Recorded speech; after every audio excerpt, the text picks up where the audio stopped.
द्वारा जिस तरीका से 1 तारीख को आयोग के द्वारा एक कैलेंडर जारी किया जाता है और उसमें बता दिया जाता है कि बीपीएससी टीआरई 3 या अन्य एग्जाम जब भी टीचर वैकेंसी होगी प्रत्येक साल दिया जाएगा और वो भी एग्जाम अगस्त में आयोजित होगा 24 अगस्त को और उसका एग्जाम का रिजल्ट दे दिया जाएगा 24 सितंबर तक। ये अच्छा कदम है, अभ्यर्थी भी खुश है, लेकिन वह बहुत सारा इसमें सुधार का डिमांड कर रहे हैं। रामान सर से कई सारे विद्यार्थी मिलने हैं, इस पर क्या क्या सुधार होना चाहिए, क्योंकि अभी वैकेंसी देने में समय है, अभ्यर्थी का क्या क्या मांग है टीआरई 1 और टीआरई 2 को लेकर, तो टीआरई 3 में आयोग और सरकार मिलकर शिक्षा विभाग सभी सुधार करें। सर आपका स्वागत है एग्जाम। बहुत बहुत धन्यवाद, बहुत बहुत धन्यवाद। सर कोई वीडियो डालिए उस पर केवल और केवल यही कमेंट आता है कि बीपीएससी टीआरई 2 में कब तक आएगा सप्लीमेंट्री रिजल्ट, कितना आ सकता है, क्या उम्मीद है, क्योंकि 95,000 92,000 के आसपास रिजल्ट ही आएगा, अभ्यर्थी जो बता रहे हैं सर क्या उम्मीद। देखिए, एक बात तो हम लोग सप्लीमेंट्री रिजल्ट से थोड़ा इधर हट के हम बात करेंगे। मैं निश्चित रूप से माननीय अब्दुल प्रसाद सर ने जिस तरह से रेडिकल चेंज किया बीपीएससी की परीक्षा लेने में, परीक्षा लेने की मैं बात कर रहा हूँ, और कंबाइंड वाले का रिजल्ट देने में भी, वो टीचर में एक प्रयोगशाला के रूप में टीचर बन के रह गया। और टीचर में 1 फेज का हो, 2nd फेज का हो, चूंकि टीचर के बच्चों से मैं धीरे धीरे लेकिन बहुत रूबरू हो गया और इतना रूबरू हो गया कि उनके अनशन तक मैं पहुंच गया। और हर तरह से 11 रुपये में बच्चा पढ़ा बड़ा मिठाई खाते खाते हालत खराब हो गई। लेकिन मुझे लगा कि नहीं, ये अतुल प्रसाद सर अतुल प्रसाद सर पता नहीं कब तक रहेंगे कब तक नहीं रहेंगे। अतुल प्रसाद सर जाने के पहले कुछ मूलभूत सुधार करके अगर शिक्षक की बहाली को निकाले तो निश्चित रूप से बहुत महत्वपूर्ण कदम होगी। लेकिन एक बात मैं बता दूं कि क्या माननीय अतुल प्रसाद सर ने एक पद एक व्यक्ति एक पद वाली परिपाटी को लागू किया? 101 रिजल्ट नहीं किया। अगर किए होते तो फिर सप्लीमेंट्री का कोई मतलब ही नहीं होता, सीट फुल हो जाता, जितना परीक्षा लड़का उस रूप में था उसका नौकरी हो गया होता। इस तरह बीपीएससी एग्जाम हो गया। फिर नियोजित शिक्षक की बहाली हुई, नियोजित शिक्षक को परीक्षा दिया भी, नियोजित शिक्षक परीक्षा दिया, उसके बाद फिर आपको राज्य सरकार ने नियोजित शिक्षक को राजकर्मी का दर्जा दे दिया और उनसे सक्षमता परीक्षा का आधार रख दिया। तो भैया वैसी परिस्थिति में जो नियोजित शिक्षक बीपीएससी के थ्रू टीचर बने और जो नियोजित शिक्षक ऐसे सक्षमता का आधार पर टीचर बनेंगे, सब बराबर के हकदार हो जाएंगे। तो वैसी परिस्थिति में नियोजित शिक्षक को भी रखना एक बहुत बड़ी भूल थी कि नौकरी वाले को नौकरी पर रखना। मैं डोमिसाइल नीति पर बात नहीं करूंगा, मैं अखंड भारत पर विश्वास करता हूं। ये आप लोग के माननीय सरकार, माननीय अध्यक्ष के सोच पर डिपेंड करता है कि वो बिहार की बेरोजगारी को दूर करने के लिए बिहार के बच्चों के साथ कौन सा उपाय करें। सप्लीमेंट्री आप बोलते हैं कि सप्लीमेंट्री और ये सेकेंड लिस्ट अलग चीज है। तो सप्लीमेंट्री क्या है, सेकेंड लिस्ट क्या है, सप्लीमेंट्री क्यों, बहाली इतनी निकलती है तो फिर 95,000 क्यों, फिर जो सीट बच गया उसका क्या, यानी उसी को बचा के वैकेंसी हम लोग खेलेंगे या बच्चों के कल्याणार्थ कुछ कार्य करेंगे। तो माननीय अतुल सर, आपसे रिक्वेस्ट है, अनुरोध है, विनती है, इस वीडियो को देख लीजिएगा। कल भी आदरणीय मानता था, आज भी आदरणीय मानता हूं, लेकिन परिवर्तन जरूर है। सबसे महत्वपूर्ण परिवर्तन 1 पोस्ट 1 पर्सन। सर ये हो गया एक समस्या। विद्यार्थी ये कह रहे हैं कि जिस तरीका से देखा जा रहा है, इससे पहले अन्य एग्जाम में बीपीएससी के उनका भी निगेटिव नहीं था, कट ऑफ बेतहाशा बढ़ रहा था, इसमें शिक्षक अभ्यर्थी में बढ़ रहा है। इस बार हिंदी को भी हटा दिया गया, शून्य कर दिया गया। अगर टीआरई 3 जो आ रही है, 3य लेवल जो आ रही है, क्या उसमें हिंदी रह भी सकता है? यदि रह सकता है तो फिर बच्चे पढ़े और कहीं उसी तरीका से हो जाए तो क्या करेंगे, ये उनमें चल रहा है। देखिए, एक बात तो मैं स्पष्ट रूप से बात करूंगा, यहाँ पर किसी तरह की बात नहीं। ये हिंदी यानी भाषा को हटा देना शिक्षा को ऋणविहीन बनाने का कार्य किया गया है। मैं इसका खंडन करता हूं और ईश्वर से प्रार्थना करता हूं कि अब इतना बुद्धि खुले कि हिंदी को आप लोग अनिवार्य यानी भाषा को अनिवार्य रखिए।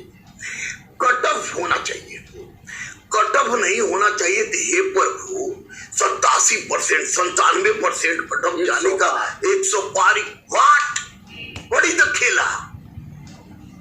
We don't have totally believe on you। आपने बीपीएससी को सुधारा है। माननीय अतुल प्रसाद सर के पहले भी बीपीएससी में खेला होता रहा है। माननीय अतुल प्रसाद सर को ग्रेट सैल्यूट मैं करता हूं सर, आपने सुधार दिया है। लेकिन परीक्षा प्रणाली के माध्यम से मैं जानता हूं स्वच्छता में कोई दिक्कत नहीं, सारे अधिकारी भी आप ही के जैसे उसमें कोई दिक्कत नहीं। सरकार केवल इसी और ध्यान दे, कोई दिक्कत नहीं, लेकिन सरकार को शिक्षा पर ध्यान इसलिए देना चाहिए कि सरकार शिक्षित जनता से ही एक विशाल राज्य का निर्माण कर सकती है। माननीय तेजस्वी जी को तो मैं और अनुरोध करूंगा, अब तो युवा नेता हैं, हो सकता है कल के नायक भी बने, कौन जानता है। थोड़ा ध्यान दीजिए। और शिक्षकों के साथ एक बात हो रही है, दूसरी एक बड़ी समस्या मैंने देखा कि स्टेट में आगे 3 अटेम्प्ट व्हाई? किस कानून का फॉलो कर रहे हैं आप? नेट में कोई अटेम्प्ट नहीं, जीआरएफ में कोई अटेम्प्ट नहीं, सीटेट में अटेम्प्ट नहीं है, फिर आप ये बीपीएससी 3 अटेम्प्ट वाला काम करके तो बिल्कुल गलत बात है, 100% गलत बात है। ये अटेम्प्ट का चक्कर छोड़िए, नो अटेम्प्ट, जो पास कर गलो मगर वो पास कर गया, जैसे नेट पास कर गया, अब पूरा हिंदुस्तान में वो टीचर थे, सीटेट पास कर गया, उतने पूरा हिंदुस्तान में टीचर के, तो उसी तरह स्टेट पास कर गया, उसको एज को जीता, एज बंदिश करके आप बेरोजगारी का फौज खड़ा करना चाह रहे हैं। हमारे राज्य में आज भी टीचर बनना बहुत लोग गर्व की बात मानते हैं। सर सुन लीजिए अतुल बाबू, एकदम गर्व से मैं गांव की बात आपको बता रहा हूँ, बहुत गर्व मानते हैं। सर अब तो ये हो गया, अभी से 8 मंथ का समय है, जनवरी से देखा जाए, ये देखने में केवल लग रहा है, काउंटिंग करने में लग रहा है, लेकिन कब आ जाता है इसको मालूम किसी को नहीं चलता है। जिस तरीके से विशाल सिलेबस है, कोई भी शिक्षक बनने के लिए यदि अच्छा से पढ़े तो उनको 1 मिनट का समय भी नहीं बचेगा। क्या उनको आप संदेश दीजिए, क्या कहिएगा, कैसे शुरू करें, कैसे एनसीईआरटी पढ़े, क्या क्या? देखिए एक बात मैं स्पष्ट बता दूं कि इस बार का क्वेश्चंस मैंने दोनों बार का 1 to 5 भी देखा, 6 to 8 भी देखा। पहली बार तो 6 to 8 था नहीं, इस बार 6 to 8 देखा, 9, 10 देखा, 11, 12 देखा।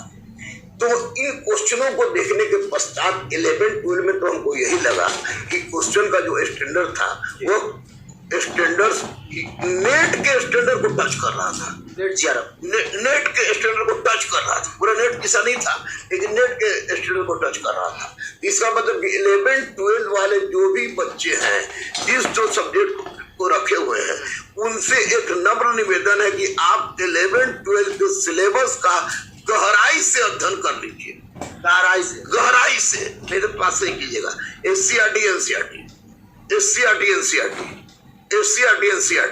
उसके बाद हमारा पास आइए, हम फ्री में नोट देते, वो हम फ्री में नोट पढ़ ले, कोई माई का लाल हिस्ट्री, कोई पॉलिटिकल साइंस, इकोनॉमिक्स और ज्योग्राफी में नहीं रोकेगा, इतना मैं दावा कर रहा हूँ। उस पर ध्यान दीजिए। दूसरी बात कि मैं स्पष्ट रूप से बोलूंगा कि करंट अफेयर्स तो पढ़ते रहना चाहिए, स्पीडीए पढ़े, कुछ पढ़े, लेकिन करंट अफेयर्स पढ़ते रहे। जो SCRT को आधार बना के रखेंगे 1 to 5, 6 to 8, खासकर 8 और 10 का आधार बनाकर अच्छा से रखेंगे, रेगुलर प्रैक्टिस करेंगे, रेगुलर ठीक से अपने आप को लगाएंगे, तो अगले बार वो बीपीएससी के टीचर हैं। मैं माननीय अध्यक्ष महोदय से अंत में यही कहूंगा, 1 पर्सन 1 पद और अटेम्प्ट की सीमा को समाप्त कीजिए। हुजूर मंगलवा बोल रहा है, मेरी बात को मानिए। आपको विवियन रिव्यू का नाम दिया sir, you are a radical person, bring a revolution. इन बच्चों के लिए एक क्रांति कर दीजिए, शिक्षा की नियुक्ति। दोस्तों आपने स्पष्ट रूप से सुना कि रहमान सर ने क्या बातें यहाँ पे कही हैं। स्पष्ट रूप से रहमान सर का यही कहना है कि बीपीएससी TRE 2 की जो परीक्षा हुई है उसका सप्लीमेंट्री रिजल्ट जो है वो जल्द से जल्द प्रकाशित कर दिया जाए। लंबे अरसे से शिक्षक अभ्यर्थियों का इंतज़ार रहा है और कहा जा रहा है कि भाई यहाँ पे ऑप्शन कई सारे हो गए थे, यानी कि एक कैंडिडेट का 2 से 3 जगह रिजल्ट हो गया था, इसलिए समस्या आई है। दोस्तों इस वीडियो में इतना ही, धन्यवाद, जय हिंद।